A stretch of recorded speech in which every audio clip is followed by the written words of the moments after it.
friends. In the last few modules, you've seen a multilingual adaptation of certain scenes from A Midsummer Night's Dream. In this module, we move on to a panel discussion where the participants are Professor Panja from the University of Delhi and the students and teachers from Janki Devi Memorial College. The panel discussion draws attention to several important questions about a non-English audience's reception and perception of Shakespeare. These include Shakespeare's status as an English poet-playwright and the local adaptations of his plays. The panel discussion also talks about several important questions regarding translation itself. For instance, the students talk about how translating the play into their own native tongues helped them have a better understanding of the play. The students also emphasize the difference between studying the play as a text in the classroom and accessing it through performance. I hope you'll enjoy this panel discussion. Thank you. Now you've just watched this wonderful dramatization, multilingual dramatization of a scene from A Midsummer Night's Dream by William Shakespeare. We'll introduce you to all the performers and then we'll have a little discussion about the rationale behind the performance. Could you please introduce yourself? Hello, I'm Ishwara Pandala and I was Lakna. Hello, my name is Sumira Vik and I was Punjabi Hermia. My name is Deepika and I was playing the English Hermia. Hi, my name is Aprajita and I was playing the Bangla Helena. Arpita Sen, I was playing the Bangla Hermia. Hi, I'm Joy Sebastian. I was the Malayalam Helena. I'm Kuljit. I conceptualized this idea. I'm Payal Nagpal, Department of English, Janki Devi Memorial College. I'm Shomishta Panja, Joint Director, IIIL. Swati Pal, Department of English, Janki Devi Memorial College. I'm Sanjana Verma and I played the Punjabi Helena. I am Nimshri Pakrin and I played the Nepalese Hermia. This is Bhavya Mittal and I was the English Helena. I'm Devita Singh and I was the announcer. Hi, I'm Ida Anand and I was the one who managed the music. Thank you for that round of introduction. Now, Kuljit, Swati, Payal, this is a question to all of you. What was the rationale behind having a multilingual performance of A Midsummer Night's Dream? It's a work in progress piece of the project which I'm doing with Janki Devi Memorial College, and we are going to perform a full-fledged play of Shakespeare, Midsummer Night's Dream, on 2nd and 6th of March. So during improvisations, we realized that a couple of scenes from Shakespeare, when the students were taking the lines, they were not very sure about what they were doing. And I also realized what they were speaking was not in harmony with their body language. And I asked just one question to them, whether they understand what they are saying. They said, yes, we do. So as a part of an exercise, I told them to translate it. And when they got that piece translated, it was initially a very tentative sort of scene, but subsequently it grew into a concept. And hence we thought of devising a scene from Midsummer Night's Dream, and then came, you see, Shakespeare Society of India event, and we thought, why not use this as a sort of 20-minute piece from the play, and let's not call it the performance, but rehearsals. And that's how the name has been coined as Rehearsing Midsummer Night's Dream. Swati and Payal, what do you think performance adds to the teaching of Shakespeare? Because I know both of you teach Shakespeare in the classroom. So what dimension is added by performance? I think today we look at a text not only in terms of what it kind of offers to us at the level of meaning, text as meaning, but also in terms of performance. And in this, this time when we talk about performativity, a production like this, rehearsing and assembly, the title itself gives this notion of many performances kind of encoded in one. And that is where we're looking at plurality. Firstly, it's experimental. Then we're looking at plurality, we're looking at different languages kind of coming together. And meaning itself does not remain restricted to either one particular context or a particular language.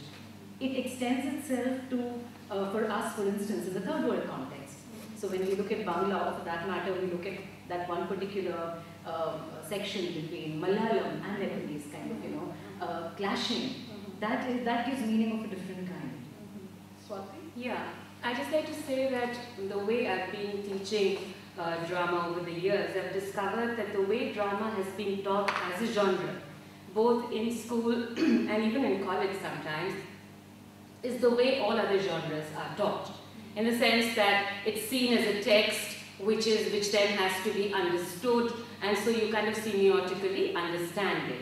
But the notion of performativity, the notion that this is a play which has been written for an audience, that somehow goes missing with students.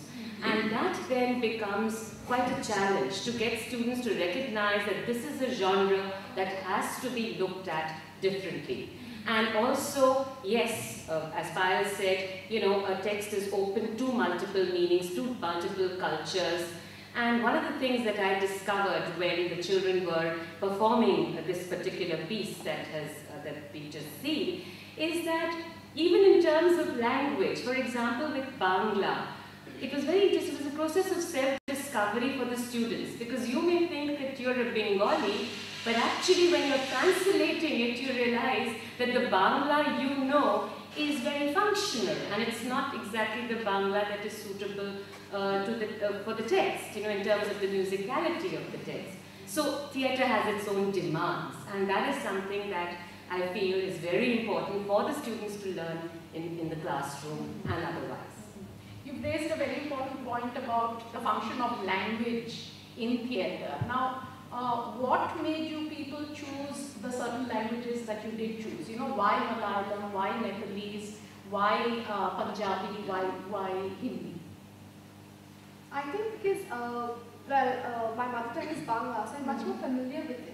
Right. Apart from English, I speak Bangla at my place, at my home, with my parents. Right. So I'm much more comfortable while speaking. Right. Like ma'am said, yeah, I usually speak functional Bangla. Yes. And this has been a part of self-discovery, asking my parents how to translate, using their head. Right. So yeah, this has just been a pen in the hat for me and my mother tongue. Right. So how has the whole process of translation helped you kids? For example, the Punjabi, how has translating Shakespeare into Punjabi helped you access Shakespeare? Actually, Shakespeare is always written those English texts. So Right. when we translated in Punjabi, Right. it gave a much more sense of belonging to the text. I mean, That we were completely into the text, Okay. and plus it was really fun Right. to translate the English into Punjabi, and so we thoroughly enjoyed the process. It actually changed the notion what we had in mind. Yes. Like we were thinking of it in some other sense, but when we translated it, Yes. then we got to know that what it is actually. We were able to understand the character. Right. So what notion did you have before translating Shakespeare? What notions did you have of Shakespeare? It was like, actually the whole cultural thing changed. Like we were doing it, when we were doing in English, we were like more sophisticated and somewhat, we were not able to emote well. Right. When we translated it, then emotions came out very well, so it helped in that. Like being an English honors student, Yes. we've been doing Shakespeare from first year, and I couldn't relate to the text, and for me, I always thought, why Shakespeare, why is everyone mad about him? But while doing this play, now I've fallen in love with Shakespeare. He just brings out the characters, they live in your lives. And now today, I so relate with the character of Homya. I'm always Homya. And I have seen that when I translate the text in Hindi or the language I'm more comfortable with, I understand the meaning of the lines, I get the emotion, I get the psyche of the person, that in what way he or she is thinking. So that kind of helps me in rehearsals. That whenever I'm rehearsing, I translate the lines in Hindi and I do it. And that, I get the emotions very well on my face or on my body language. So that has really that I guess has really helped me. Right. So that's why we have chosen different languages we are comfortable with. Right. And moreover, when we merely study Shakespeare in a classroom, Yes. it's like we don't really want to work hard upon it. But when it comes to performance, we are forced to understand the text. Right. So it helps. Right. And also the enjoyment factor. In Right? English, we That were is playing the characters, Yes. and in our own regional languages, we were just ourselves. Right. I just want to I want to just observe out here that between the thous and the, the linguistic difficulty of it in English seems to have been remarkably overcome by the students once they translated it into their own. Moreover, we did not only discover Shakespeare's play, we also discovered our own language. Yes. And our own language and other languages. Yes. I don't know Malayali, I don't know Malayalam, I don't know Punjabi, I don't know Nepalese, I don't know Bangla. Right. And now I can say the Punjabi dialects really well. That's one of the huge benefits of an Indian scenario, that we are heir to so many languages. We take it for granted, but that's really a gift. None of us grew up in a multilingual scenario. So now this leads me to these, important questions that people keep asking. I mean, is Shakespeare a global icon, or does he need to be localized? Does he need to be translated in order to make sense, or is there something eternally significant about Shakespeare? Swati, let's start with you, and then we can ask the others. It's a very tough call, the question you've asked, because while on the one hand, yes, we've just seen that, the fact that he's so open to local interpretations, to local representations and so on, yet, and yes, he's open to different, I think all plays, not all plays, but definitely a large number of plays are open to contextualizations, political, socio-economic contextualizations. Yet, for me, I'm talking about myself personally, there are certain eternal lines, the musicality, for example, or solidity which just moves me, and the language which I am most familiar with, though Bengali is supposed to be, Bangla is supposed to be my mother tongue, but I am most familiar with English, and I know that I respond to certain dialogues, certain solidities far more than I do in the other languages. So there is, it's very difficult to pin Shakespeare down. He is a global icon, he is open to multiple representations, and for me it works both ways. Right. I think a lot would depend on how we define the term global itself, because I wouldn't look at the term global and local in terms of polarities, in the sense that, if I am part of the global setup today, I want to carry my own localized setup, context with me into the global world. And I think that's where Shakespeare kind of fits in, because where it's important to read Shakespeare in English, in the language itself, it's also important to translate it into your own context. Because I think, as the students just pointed out, that they shed their inhibitions. And that only happens when you kind of localize it, translate it, conceptualize it in terms of your own language. So translation does, and also kind of opens up Shakespeare's plays to a wider range of meaning. So I guess we have to take the two together. See, I think it's a creative call, how you wish to do Shakespeare. And we all have been watching performances done by different theatre groups and repertory companies, like for instance, with regard to a Midsummer Night's Dream, we have Habib Tanveer's Kamdev Ka Sapna, Basant Ritu Ka Apna, or National School of Drama's version Badru Basant Hai, or Raghuveer Sahai's Fagun Ka Mela.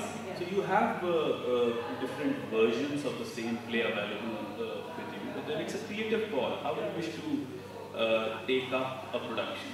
As a theatre worker, as a theatre practitioner, I feel speaking in English and acting in English are two different things. We all are students of literature, English literature, we all are well versed with the language. But when it comes to perform in English, there are sensibilities which we have carried right from our childhood. We do not respond to certain nuances when it comes to performance. So I feel as a theatre practitioner, I would love to look at Shakespeare in my own soil and do something with it.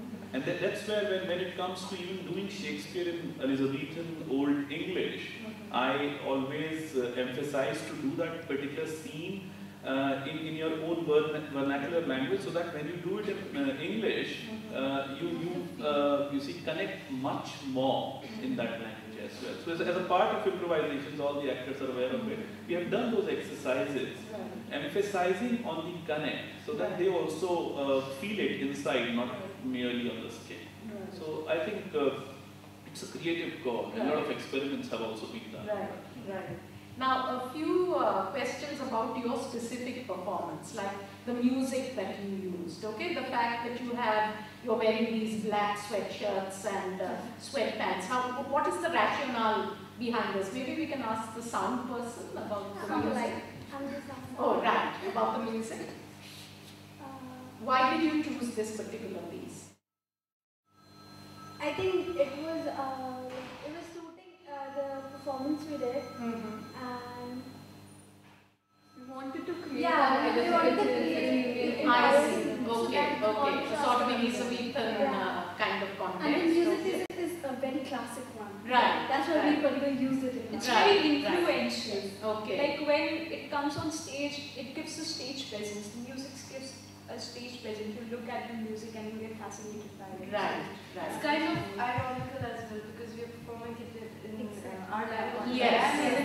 And the music is very Western. It's very Occidental. Even the dresses are contemporary. Yes. What about the dress? Whose idea was We wanted to have a uniformity. Okay. And also show rehearsal. Okay. So it was casual, but it was also uniform. Okay. And what about the choreography? You know, a lot of for example, when you're filling in the details of the plot, it's all beautifully choreographed. See, there are a lot of exercises which we had been doing during our workshops at the college, and that's one of the exercises we do with actors, trying to give them a sense of space and performance. So it's called brisk walking within one particular fixed space. So we thought, why not use this exercise to create a sort of as I used to tell them, Kodak moment, right? So they used to freeze for each visual. So just to give them a sense of gesticulation, posturing. We did that over a period of 15 days or so. So subsequently, when we decided to go ahead with this, we thought, let's use that exercise, and then there would be a freezing point. There would be a narrator who would take a line, and then we'll at least kind of place the context, and then we'll play Hermia Helena scene for different languages. And that's how we decided to go ahead. Right.